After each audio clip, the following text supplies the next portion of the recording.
Fala pessoal, tudo bem?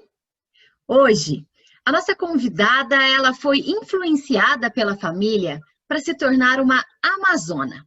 Ela conquistou a medalha de bronze nos Jogos Pan-Americanos de 2007, no Rio, participou dos Jogos Olímpicos de Verão de 2008, em Pequim, com apenas 16 anos, e entrou então para a história como a mais jovem atleta do hipismo em Jogos Olímpicos. No Pan-Americano de 2011, ela ficou na colocação de número 40 e foi a brasileira mais bem colocada na prova de adestramento. Ela participou dos Jogos Olímpicos de Londres e do Brasil e também da Olimpíada Militar de 2011. Hoje, o Vamos Pro Jogo recebe Luísa Almeida. Luísa, muito obrigada por você ter aceito o convite para conversar com a gente. Você é tão novinha e já tem tantas competições importantes no currículo. Parabéns, viu? Não, obrigada a vocês pelo convite. É sempre muito gostoso poder contar um pouquinho da minha história e também do meu esporte, que não é muito conhecido aqui no Brasil. Eu vou até aqui compartilhar a tela, porque eu separei uns vídeos do seu Instagram para a gente ver um pouquinho o que você faz, né? Porque existem vários tipos de hipismo, certo? E o que você faz é o de adestramento, que é isso que a gente está vendo agora aqui na tela. Na verdade, o hipismo é qualquer modalidade, né, que você faça com o cavalo. Então, o hipismo é você montar o cavalo, né? E aí, dentro disso, a gente tem algumas modalidades. Dentro dessas modalidades, existem 3 olímpicas. Eu faço o adestramento, que é isso que a gente está vendo, que é como se fosse uma dança a cavalo. Tem o salto, né, que é o mais conhecido, que é o salto dos obstáculos. E tem uma terceira modalidade olímpica que chama CCE, que é o concurso completo, que ele envolve o adestramento e um salto também como se fosse assim, na floresta. Então, a gente tem essas 3 modalidades olímpicas e depois existem outras modalidades, mas que não estão dentro da Olimpíada, né? Mas, então é isso. O hipismo é o geral e a gente tem as modalidades dentro do hipismo e eu faço o adestramento. E você não começou no adestramento, você começou no salto. A minha mãe era cavaleira de salto, então eu também tenho 3 irmãos, então todos nós fomos influenciados por ela, então eu comecei a montar e a competir no salto. E aí eu estava caindo muito e não estava indo muito bem, e o adestramento, ele te ensina a montar, você aprende a sentar direito, a ter o controle do animal. Então eu fui, no começo era só para corrigir minha postura, assim, eu fui para o adestramento para me ajudar no salto. Mas acabei me apaixonando e logo em seguida já entrei num projeto assim que já me fez ir mais para uma carreira profissional e nunca mais, e tô até hoje, né? Nunca mais saí. Luísa, como você mesma disse, né, no começo, o hipismo não é muito conhecido aqui no Brasil, né? A gente só ouve falar de hipismo praticamente nos Jogos Olímpicos. E o hipismo é um esporte diferente, pelo menos ao meu ver, né? Eu que estou há 10 anos no jornalismo esportivo, eu nunca entrevistei alguém que fizesse hipismo, é a minha primeira oportunidade. Que honra! E nos outros esportes, a gente sabe que o pessoal começa em academias, né? Às vezes quadras perto de casa e tal. Agora o hipismo é diferente, a começar que precisa de um cavalo, né? E nem todo mundo tem um cavalo, nem todo mundo tem um espaço, né, para ter um cavalo. Conta pra gente o que é necessário, né, para começar no hipismo. Você teve influência da sua família, como você disse, né, da sua mãe, seus irmãos, mas além desse incentivo, além da paixão por animais, que eu imagino que você tenha, o que é preciso?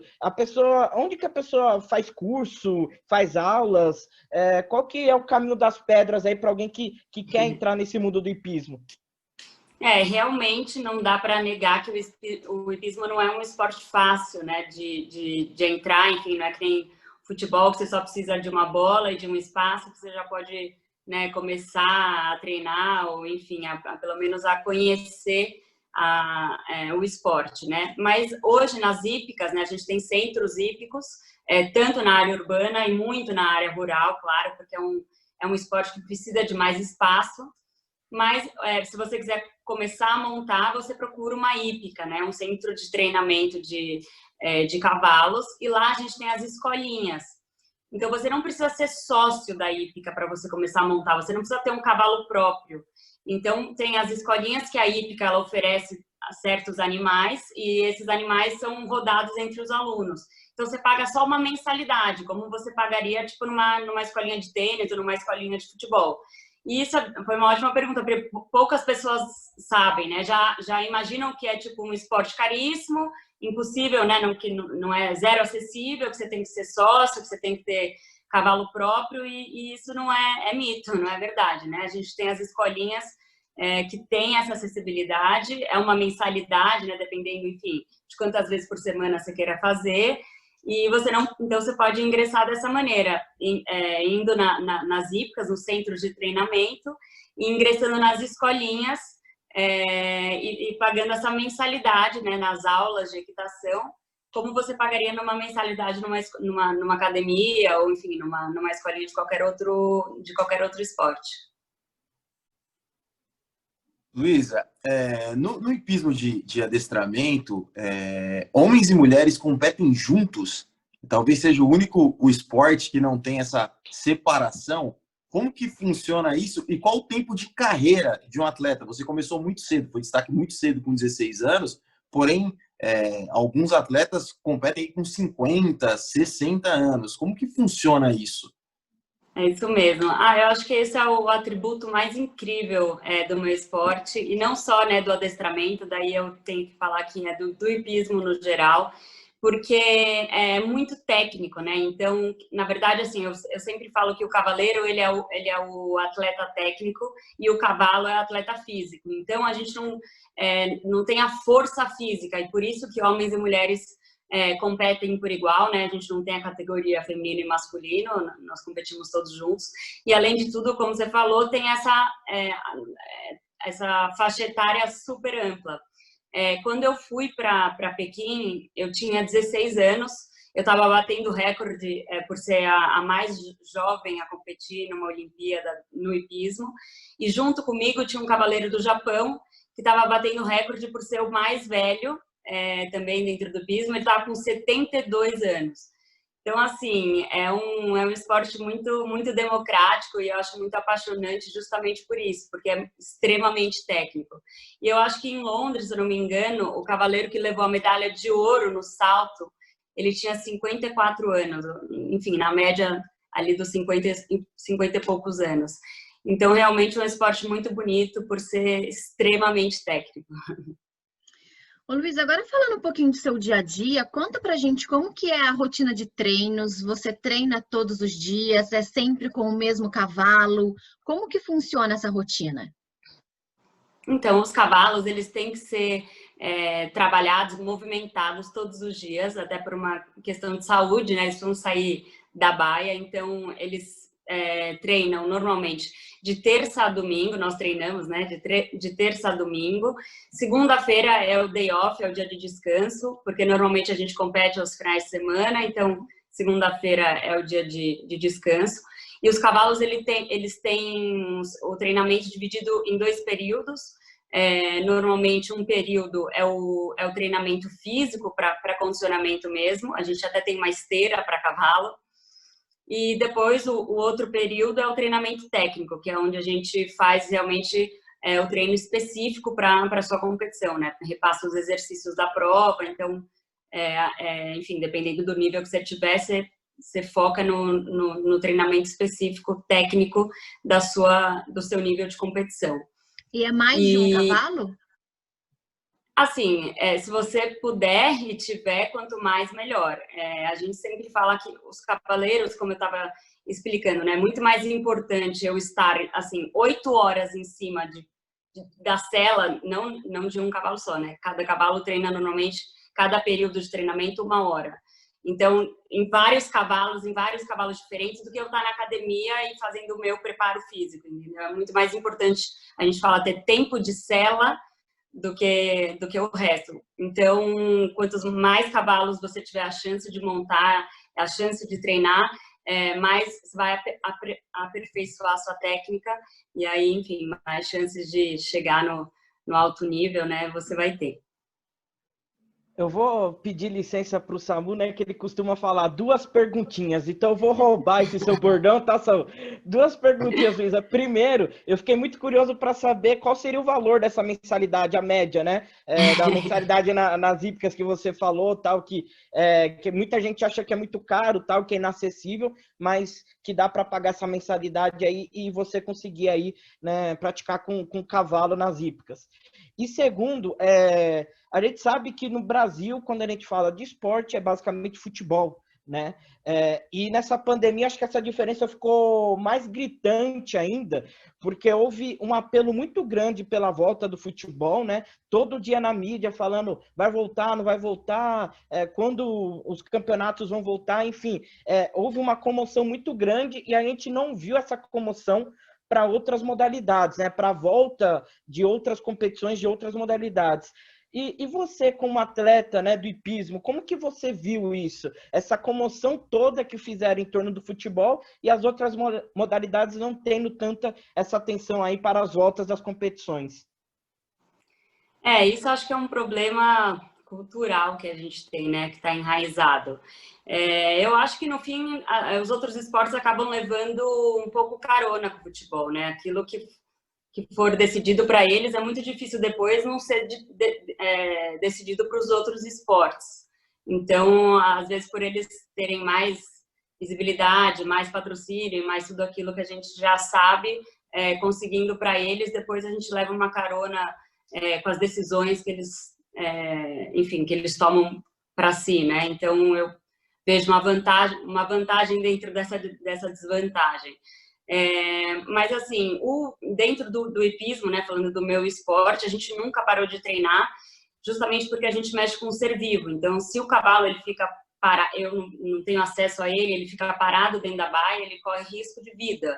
Então, os profissionais não pararam, as hípicas elas foram fechadas como clube, né? Como clube de recreação, assim, vamos dizer, mas os profissionais foram liberados, né, tiveram permissão para continuar montando os seus animais por uma questão de saúde mesmo dos cavalos. E qual que era da mensalidade? Então, vai depender muito, claro, da sua região, da sua cidade, enfim, qual hípica você vai estar, quantas vezes por semana você vai querer fazer, o nível que você vai estar. Mas eu posso falar que vai ser em torno de, sei lá, 2 vezes por semana, 500, 600 reais. Claro que não é o esporte mais acessível do mundo, mas eu acho que é muito diferente do que as pessoas imaginam. É isso que eu quis dizer, é mais acessível do que as pessoas imaginam. Olha, eu achei que era impossível, Luísa, com essa informação, me pega até de surpresa. Tá vendo? Eu achei que era impossível. Mas, Luísa, eu queria saber como é que anda o investimento no hipismo, o Brasil, como que ele trata o hipismo, as confederações, eu não sei, os torneios, como isso é organizado, quem apoia.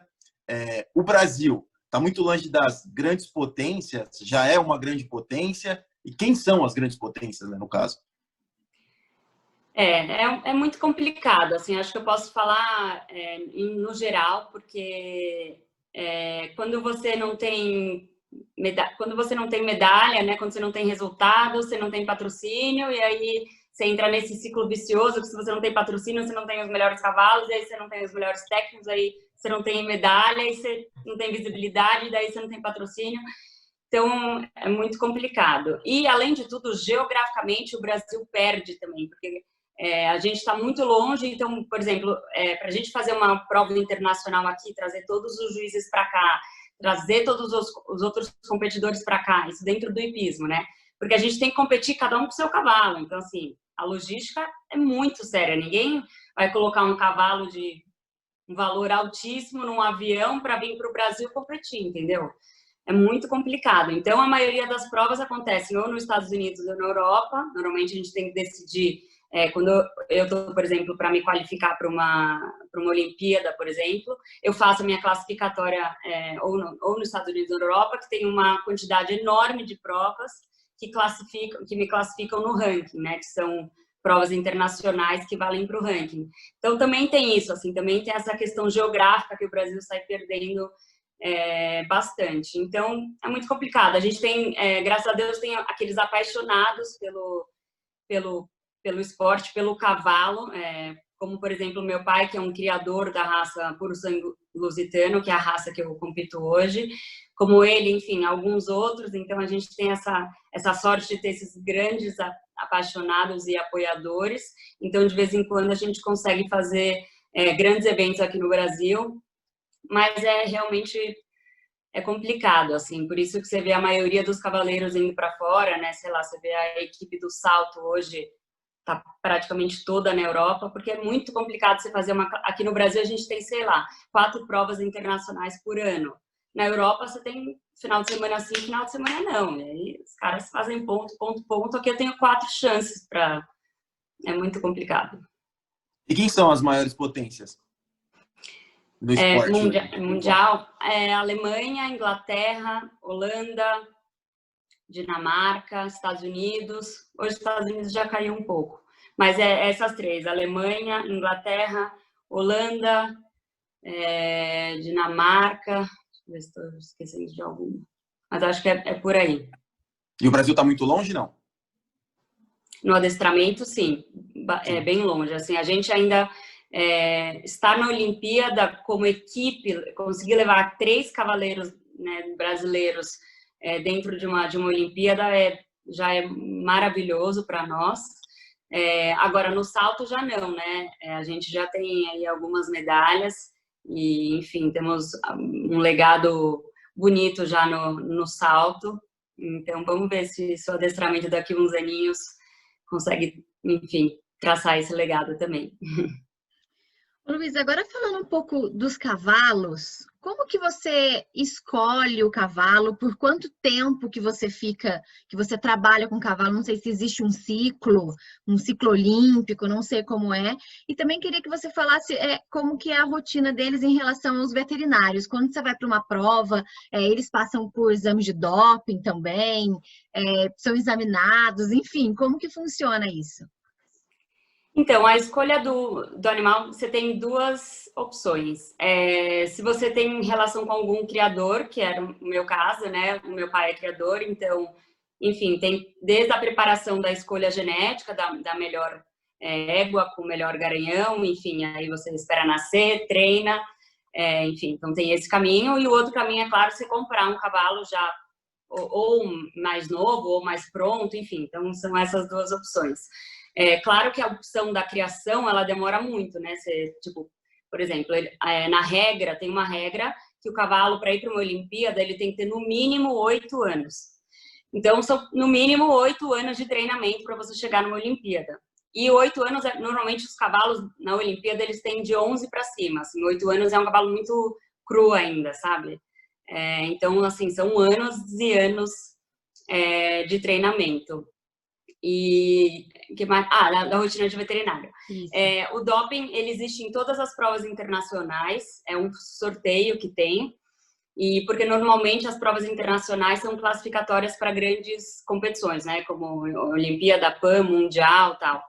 E o doping do cavaleiro também existe, mas é só para aqueles cavaleiros que já alcançaram, tipo, já estão num nível X do ranking mundial, né? Então, tipo, eu não sei exatamente qual é a regra. Eu sei que eu já tô dentro dessa lista. E aí o ranking, tipo, quando você bate uma média X, você entra para a lista do doping, então a qualquer momento eu posso ser testada. Pode chegar aqui a carta do doping pedindo para eu mandar o exame. A qualquer momento eu tô sujeita, né, a ser testada. E o meu cavalo em todas as provas internacionais que ele competir. E assim, a gente tem em todas as competições que eu faço, a primeira prova que a gente faz é uma prova veterinária, que todos os cavalos são obrigados a fazer, que é uma inspeção para ver se o cavalo não está machucado, se ele tem alguma ferida, enfim, para ver se ele está apto a competir. Então, essa prova é super séria, assim, é realmente a primeira prova da competição. Tem em toda e qualquer, até nas provas nacionais, existe essa prova veterinária, que realmente é o animal em primeiro lugar, né? E o veterinário, ele tem o aval para proibir esse cavalo de entrar em prova se ele achar que ele tá sentindo alguma dor, ou enfim, se ele tá com alguma ferida, tal. O veterinário tem esse poder de barrar esse cavalo e esse cavaleiro de competir. Luísa, eu confesso que eu morro de curiosidade para saber como é um clima dentro de uma Vila Olímpica, porque eu imagino que deve ser uma loucura.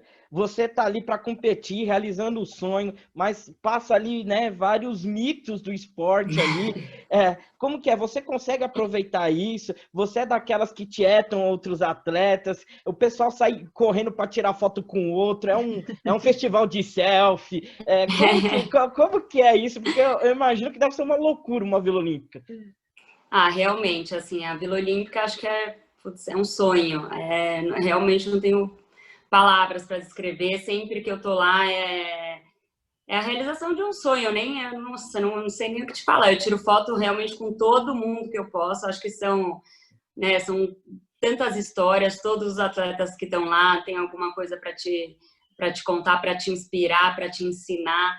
São histórias de muita superação, né? Inspiração. Então são todos vencedores e, enfim, carregam grandes exemplos, mas é uma loucura, tipo, é ridículo. Você tá comendo, passa o Nadal, você tá comendo, passa o Bolt, passa o Phelps, passa... é ridículo, é surreal, assim, é surreal. E tudo é surreal, é tudo grande, tudo enorme, tudo multiplicado por 10, né? Então, mas assim, revigora, sabe? Te dá um puta gás de você estar entre essas grandes estrelas. Então realmente acho que é a parte mais incrível da Olimpíada, é essa atmosfera da vila. E qual foi a melhor selfie que você tirou aí nas vilas olímpicas que você frequentou? Qual foi a selfie que você guardou com carinho? Nossa, eu tenho muitas, mas eu acho que... Putz, deixa eu pensar. Eu tenho uma com o Phelps em 2000... Assim, a primeira Olimpíada é muito incrível. Então, eu acho que a que eu tenho mais foto é dela. E até é uma história muito engraçada, que, enfim, quando acaba, muitos técnicos não querem que os atletas participem do desfile da abertura, porque é super cansativo, tipo, né, sei lá, você fica muito tempo em pé, tipo, muitas horas, desde da reunião antes de ir pro estádio, né, até a volta, acaba de madrugada, tal. E aí, na volta, já eram, tipo, 4 horas da manhã, e acabou o desfile, vai todo mundo pro McDonald's, porque tem um McDonald's dentro da vila, e é de graça, né, porque ele é patrocinador oficial. E é ridículo. Então, imagina isso, 4 horas da manhã, todos os atletas, que aqueles atletas podem comer o que eles quiserem, né, porque eles gastam no primeiro segundo do treino que eles fazem, e aí uma fila enorme para pegar cheeseburger, e aí o Phelps, que estava no auge, que ganhou, sei lá, 20 mil medalhas em Pequim, que eu lembro, ele pulou para dentro do balcão, começou a distribuir, tipo, ajudar a distribuir os cheeseburgers do Mac. Nossa, eu nunca vou esquecer. Daí eu tirei uma selfie nessa hora, foi muito top. O cara, ele é outro nível, assim, ele é demais. Sou muito fã. Hoje eu já quero ir para Vila Olímpica só para comer McDonald's. Não, é surreal. É sério, é surreal. Imagina um Mac assim. Ô, Luísa, você falou aí da paixão do seu pai, né? Por cavalos aí. Você já falou da sua mãe, que te inspirou e compete. Você competiu com a sua mãe. E você tem irmãos que competem também. Perdida, minha mãe.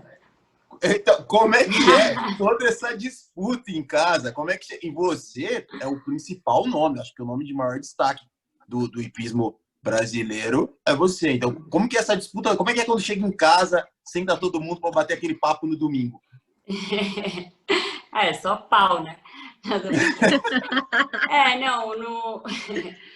assim, a minha mãe participar é muito incrível, né? Primeiro que a gente começou por influência dela no salto, aí depois a gente que trouxe ela para o adestramento, e ela é a que mais ama, mais dedicada, mais apaixonada, e, já ela tá aí, você vai ver. Ela tentou ir pro PAN, daqui a pouco ela tá chegando. É que assim, o adestramento, eu tento explicar que a rivalidade, ela não é tão grande, porque eu tô sozinha naquela arena, sabe? Então, não é que nem, tipo, os esportes que você tá, tipo, que você vê o adversário dentro da arena, sabe? Você tem contato físico e que você tem alguma influência no resultado do seu adversário. Tipo, eu consigo, sei lá, fazer o cara não fazer cesta, de roubar a bola do cara ou alguma coisa assim, sabe? No adestramento, eu não tenho a menor influência no resultado do meu adversário. Eu só tenho influência naquilo que eu vou fazer, entendeu? Então, sou eu sozinha entrando naquela arena e tentando fazer meu melhor. E, além disso, a gente normalmente tem lugar para todo mundo dentro do time. Então, são 4 lugares, né, normalmente, 3 titulares e um reserva. Então, se quiser ir todo mundo, dá. Então, lógico que eu torço primeiro para mim, depois para eles, né? Mas então isso, assim, sempre tem lugar para todo mundo. E essa rivalidade, assim, é muito mais... Eu fico muito mais brava comigo mesma do que com os meus concorrentes, assim, seja ele quem for. Maravilha. Luísa, a nossa entrevista está chegando ao fim, mas eu ainda queria que você falasse sobre 2 coisas. A primeira, sobre os Jogos Militares, né, que também foi algo muito importante aí nessa sua trajetória, e que você também contasse para a gente, que você disse que não parou de treinar durante esse momento que a gente está vivendo de pandemia. Mas já tem competições na Europa marcadas? Você já tem alguma competição que você já está se preparando para poder participar? Tá. A Olimpíada Militar foi em 2011. Para mim foi assim uma grande, grande honra. Eu sou o 3º sargento, né, do Exército da Cavalaria. E eu consegui a medalha de ouro e prata por equipe. Então, assim, fiquei muito, muito feliz e muito honrada de representar o nosso exército, né, no adestramento, no hipismo. Enfim, depois eu servi o Exército por 8 anos, foi um edital público, né, que eles lançaram em 2011, e eu só podia servir por 8 anos. Hoje eu já tô na reserva, mas foi uma coisa muito especial. Além de tudo, as Olimpíadas aconteceram no Rio de Janeiro, né, o Brasil foi país sede. Então, só tenho lembranças lindas. Sou uma fã de carteirinha do Exército como instituição. Sempre, se eu começar a falar aqui, a gente, enfim, vai acabar o tempo. Então, enfim, sempre gosto muito de lembrar e de reiterar a minha admiração pelo Exército Brasileiro. E a segunda assim, as competições nacionais no Brasil já voltaram. As competições internacionais na Europa vão voltar agora no final de agosto. Acho que estão para voltar no dia 28 agora. E foi assim, eu estava na Europa, meu técnico, o que eu estou treinando hoje é um espanhol, e porque eu estava fazendo as minhas classificatórias para Tóquio lá. E quando deu a pandemia, né, foi algo, lógico, uma coisa única. Ninguém sabia ao certo o que era, o que ia dar, o que não ia dar. Então, eu tomei essa decisão, né, junto com a minha família, de voltar para o Brasil para estar com eles aqui, né, nesse momento de tanta incerteza. E o meu cavalo principal ficou lá. Então, agora ainda eu não sei ao certo. Pois mas ele está sendo muito bem cuidado e treinado pelo meu técnico. Então, agora eu estou em stand-by, assim, para decidir qual é a melhor hora de voltar para lá. Até porque a Olimpíada em si, eu não sei ao certo como é que eles vão resolver aí esse problema. Eu acho que, claro, que com o avanço das vacinas, a chance é muito grande da Olimpíada acontecer. Mas estou um pouquinho assim em stand-by. Acho que agora não tem por que acelerar isso, né? Os próximos 6 meses, de janeiro a junho, são os principais meses das classificatórias para nós. Então, agora esse semestre eu vou continuar aqui no Brasil, né? Treinando os meus cavalos mais novos, que, enfim, são para o próximo ciclo. E então, estou segurando um pouquinho para ver quando é que eu volto, quando é a melhor hora para voltar para lá. Perfeito. Luísa, muito obrigada, viu, por você ter aceito o convite para conversar com a gente. Para mim foi muito especial te entrevistar, porque eu li uma entrevista sua que você falou que começou a andar a cavalo muito pequena, você tinha 2 anos. E meus colegas, inclusive, não sabem, mas eu também comecei a andar a cavalo com 2 anos. Fui para uma hípica para poder tentar fazer hipismo mais de salto. Só que eu fiquei com medo e daí parei, mas é uma paixão. Tá vendo? Devia ter feito adestramento, aí não ia parar. Pois é. Inclusive tem até uma tatuagem de cavalo em mim, porque é algo que realmente mexe muito comigo, é algo que eu amo. Enfim, muito obrigada, viu, por você ter dividido a sua história aqui com a gente. Sucesso para você, boa sorte nas competições. Enfim, a gente está aqui na torcida, porque além de ser esporte, que é o que a gente ama, é um esporte tão bonito, né? Então, boa sorte para você, viu? Gente, muito obrigada. Obrigada pela oportunidade mais uma vez. E, enfim, vamos aí nesses tempos loucos, né? E qualquer coisa é só chamar. E manda boa sorte para a família também, para a mãe e para os irmãos. Mas não tanta, né? Mais para mim. Brincando. Tchau, gente. Obrigada. Bom, pessoal, essa foi a entrevista com a Luísa Almeida. Se vocês gostaram, compartilhe o link. É um esporte totalmente diferente do que vocês já viram por aqui, não é mesmo? Mas foi uma entrevista muito bacana, a gente espera que vocês tenham gostado. Só lembrando que toda segunda e toda quinta tem vídeo novo por aqui. Então, se você ainda não se inscreveu no canal, aproveita para se inscrever. Ativa o sininho também para receber as notificações de quando a gente publicar as novas entrevistas. Fechado? Samuel Nascimento, Vinícius Bacelar, até a próxima e vamos pro jogo. Vamos pro jogo. Eu confesso que eu fiquei imaginando o Phelps distribuindo cheeseburger. Não tem como não imaginar, né, velho?